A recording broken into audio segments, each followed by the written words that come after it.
नमस्कार दोस्तों, अगर आप लोग ऑनलाइन फ्रॉड की बात करें या फिर अगर हम ग्लोबल इकोनॉमी की बात करें, एक ग्लोबल पैसों की बात करें तो पूरे वर्ल्ड में 2017-18 में लगभग $600 बिलियन पैसा मार्केट में मूव कर रहा था, जिसमें से 0.9 to 8% पैसा केवल फ्रॉड किया गया था चोरों की तरफ से, फ्रॉडस्टर की तरफ से। वो हर तरह के फ्रॉड इसमें शामिल थे, ऑनलाइन फ्रॉड थे, यानी कि जिस भी तरह से पॉसिबिलिटी हो सकती है पैसों का फ्रॉड किया हुआ। तो आप लोग समझ सकते हैं दोस्तों कि पूरे ग्लोबल इकोनॉमी का लगभग 0.9%, आप लोग 0.1% इसको मान सकते हैं, ऑनलाइन फ्रॉड हुआ था 2017-18 में। अब ये फ्रॉड और आगे बढ़ सकता है क्योंकि अभी पूरी एग्जैक्ट डेटा नहीं है। अगर आप लोग इंडिया की बात करें तो इंडिया में 2019 तक में जो ऑनलाइन बैंकिंग से जो फ्रॉड हुए हैं लगभग 110 करोड़ रुपए तक का फ्रॉड है। और वॉलेट, यूपीआई वगैरह ये सब फ्रॉड अलग है। केवल बैंकिंग फ्रॉड जो मैं आप लोगों को बता रहा हूं 110 करोड़ रुपीस है। 110 करोड़ रुपए से ज्यादा के फ्रॉड ऑनलाइन हुए हैं केवल इंडिया में 2019 फाइनेंशियल ईयर में। तो आप लोगों को दोस्तों पता होना चाहिए, क्योंकि कोई भी किसी भी तरह से फ्रॉड बन सकता है। कोई कितना भी चतुर हो, कहीं ना कहीं उससे अमाउंट फ्रॉड हो ही जाते हैं। चोर कहीं ना कहीं किसी न किसी तरह से पैसा निकाल ही लेते हैं। अगर आप लोग थोड़ा सा स्मार्टली अगर अपने पैसे को मैनेज करते हैं इन फ्रॉडस्टर से बच करके, तो आप लोगों के साथ फ्रॉड नहीं होगा। लेकिन अगर आप लोग कहीं इनके चक्कर में फंस जाते हैं तो आप लोग अपनी शिकायत कहां करेंगे और आप लोगों की पॉसिबिलिटी कहां से बनेगी कि आप लोगों का पैसा आप लोगों को वापस मिल सके। इस वीडियो में मैं आप लोगों को यही बताने वाला हूं कि आप लोग कहां पे कंप्लेन करेंगे। खास करके जो इंडिया में वास्ट पेमेंट मेथड है वो है यूपीआई का। यूपीआई का पेमेंट मेथड इंडिया में काफी ज्यादा पॉपुलर हो गया है जब से ये लॉन्च हुआ है। तो हम लोग इसी के बारे में बात करेंगे कि आप लोगों को अपनी शिकायत कहां करेंगे और किस तरह से आप लोगों का समाधान होता है। आप देख रहे हैं दोस्तों द इंडियन न्यूज़पेपर चैनल और मैं हूं रवि। आप सभी का एक बार फिर से हमारे और आपके द इंडियन न्यूज़पेपर चैनल में स्वागत करता हूं। सबसे पहले दोस्तों, अगर आप लोगों का यूपीआई फ्रॉड हुआ है, चाहे आप लोगों का यूपीआई पिन से हुआ हो या फिर क्यूआर कोड से हुआ हो या फिर आप लोगों ने गलती से कहीं पैसा ट्रांसफर भी कर दिया हो, ठीक है, ये तीनों कंडीशन, यानी कि ऐसा कोई भी ट्रांसफर यूपीआई के थ्रू हुआ है जो आप लोगों के मन के मुताबिक नहीं हुआ है, आप लोग वहां ट्रांसफर नहीं करना चाहते थे पर वहां पे पैसा ट्रांसफर हो गया किसी अननोन को, तो आप लोगों के लिए ये सारे प्रोसीजर हैं। तो सबसे पहला प्रोसीजर, जहां से आप लोगों का पैसा विड्रॉल हुआ है, यानी कि जहां से आप लोगों का पैसा निकल करके दूसरे गेटवे पे गया हुआ है, दूसरी जगह पे गया हुआ है, यानी कि आप लोगों का बैंक। तो बैंक को आप लोगों को सबसे पहले बताना होगा, बैंक को ये बताइए कि आपका ये पेमेंट अगर गलती से हुआ है तो उनको पूरा बताइए कि गलती से पेमेंट हो गया है। तो बैंक क्या करेगा कि बैंक, आप लोग अगर किसी दूसरे बैंक में ट्रांसफर किए होंगे, अगर सेम ब्रांच की बैंक होगी तो वो आप लोगों को इन्फॉर्मेशन निकाल करके दे देगी। लेकिन अगर दूसरे बैंक की ब्रांच होगी, जैसे कि आप लोग कैनरा से हैं, एसबीआई में ट्रांसफर हुआ है, तो आप लोगों को इन्फॉर्मेशन नहीं देगी उस यूजर की, ठीक है। बैंक अपने हिसाब से उनसे बात करेगी और 10 दिनों के अंदर इसको रिजॉल्व करने की कोशिश करेगी। वो आइडेंटिफाई करेगी कि फ्रॉड हुआ है कि नहीं, पैसे गलती से ट्रांसफर हुए हैं कि नहीं, ये वो बैंक आइडेंटिफाई करेगी, ठीक है। अब दूसरा स्टेप जो होगा आप लोगों का, वो आप लोगों को अपने वॉलेट से, जैसे कि आप लोग गूगल पे यूज करते हैं, पेटीएम यूज करते हैं, फोन पे यूज करते हैं, अमेजोन यूज करते हैं, भीम यूज करते हैं, तो ये सारे आप लोगों को यूपीआई ऑप्शन देते हैं। इवन आपके बैंक भी आप लोगों को यूपीआई ट्रांसफर का ऑप्शन देते हैं। तो आप लोग पर्टिकुलर उस संस्था को कॉल करें, जैसे गूगल पे से आप लोगों ने ट्रांसफर किया है तो गूगल पे की हेल्पलाइन नंबर पे आप लोग कॉल करें और उनको बताएं कि आप लोगों की जो भी रिसिप्ट आती है ट्रांसफर, जब भी आप लोग पैसा करते हैं तो ये गूगल पे की रिसिप्ट है, ठीक है। तो ये गूगल पे की रिसिप्ट आप लोग उनको स्क्रीनशॉट लेकर के सेंड करें। पूरी इंफॉर्मेशन इसमें आप लोग की ट्रांजैक्शन आईडी वगैरह, टाइम वगैरह, अमाउंट वगैरह सब कुछ मेंशन होता है। इससे क्या होगा, यहां से आप लोगों को जो सेकंड यूजर है जहां पे आप लोगों ने पैसा ट्रांसफर किया है उसकी कुछ ना कुछ ऐसी इंफॉर्मेशन देगा जिससे कि आप लोगों का इंफॉर्मेशन निकाला जा सकता है कि आखिर पैसा कहां पे ट्रांसफर हुआ है।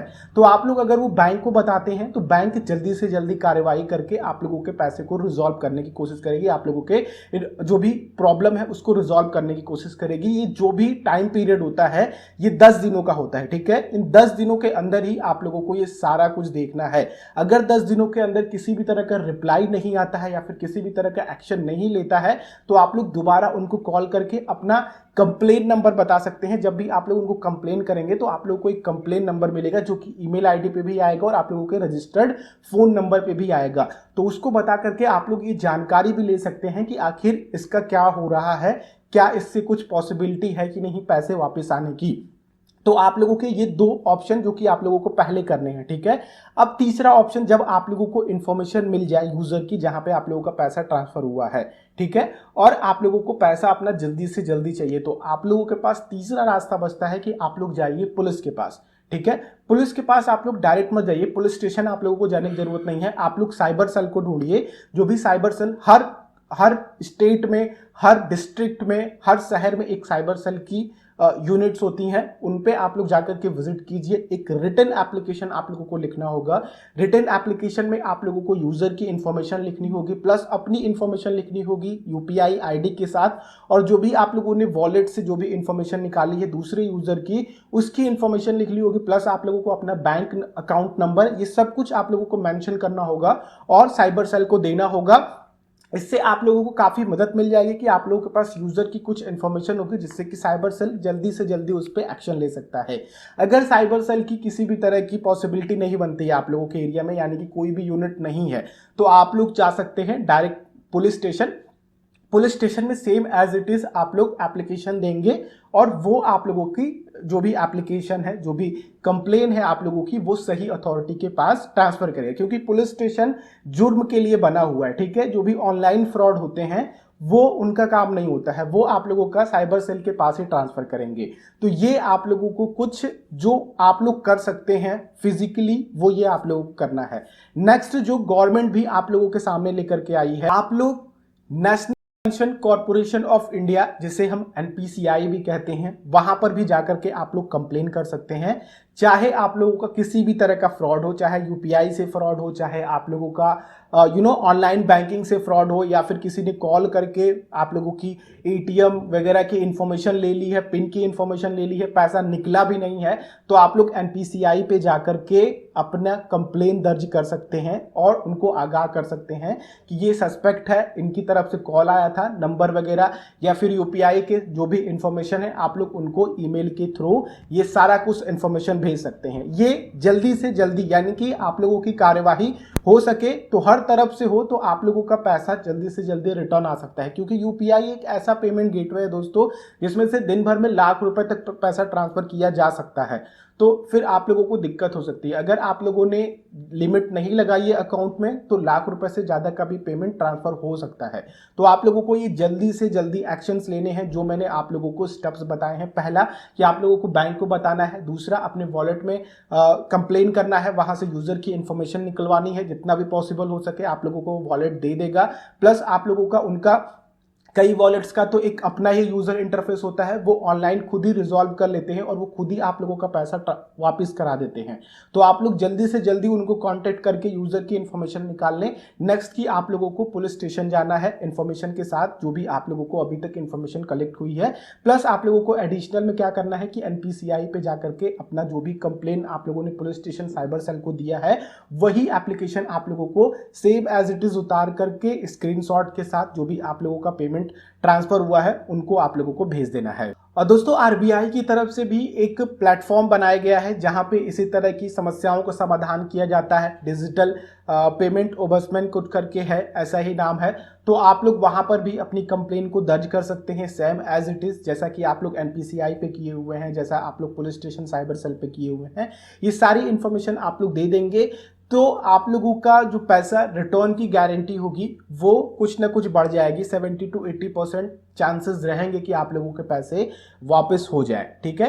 क्योंकि फ्रॉडस्टर क्या कहते हैं दोस्तों कि वो अपना हमेशा लोकेशन चेंज करते रहते हैं, तो फिर उस कंडीशन में अलग बात है। अगर आप लोगों की कहीं बाहर से फ्रॉड हुआ है यूपीआई का, यानी कि आउट ऑफ कंट्री से, तो बहुत मुश्किल है कि आप लोगों का पैसा वापस हो सके। लेकिन ये जो एक्शंस है वो आप लोगों को लेना है अगर आप लोगों के साथ यूपीआई फ्रॉड हुए हैं।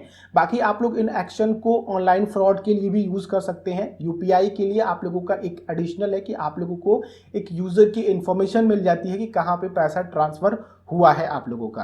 तो मेरे ख्याल से दोस्तों आप लोगों को कुछ अच्छी इन्फॉर्मेशन मिली होगी। उम्मीद करता हूं कि आप लोग इस वीडियो को शेयर करके दूसरों को भी थोड़ा जागरूक करेंगे, और अगर उनके साथ कोई भी ऑनलाइन फ्रॉड होता है तो वो स्टेप्स फॉलो करके अपने पैसे को मंगा सकते हैं और अपने पैसे को सिक्योर कर सकते हैं। बाकी ये वीडियो आप लोगों को अच्छी लगी हो तो लाइक कीजिएगा। चैनल पे नए आए हैं और वीडियोस देखना चाहते हैं इस तरह की, तो चैनल को सब्सक्राइब करके बेल आइकन को क्लिक करेंगे तो आने वाली वीडियोस की नोटिफिकेशन आ सकेंगी। हम लोग नेक्स्ट वीडियो मिलते हैं, तब तक के लिए आप लोगों का दिन शुभ हो। जय हिंद।